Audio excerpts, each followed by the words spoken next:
terakhir kepada arwah pahlawan dipimpin oleh pimpinan siara. Kepada arwah para pahlawan. Hormat, gerak, tegak, gerak. Dilanjutkan Syekh Yusuf dan Karain.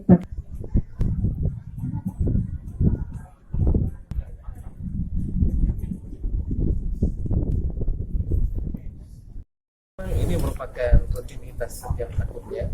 Ya, ini tidak lain dalam bentuk penghargaan kita, pemerintah Kabupaten Goa, kepada para pahlawan kita yang telah berjuang untuk bisa memakmurkan kemerdekaan wilayah Kabupaten Goa ini dari seluruh penjajah yang ada.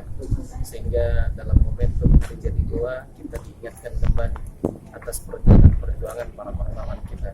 Dan bersama dengan semua yang ada di makam ini. Setelah dari sini kita ke makam Syekh Yusuf. Dari Syekh Yusuf kita ke Karain.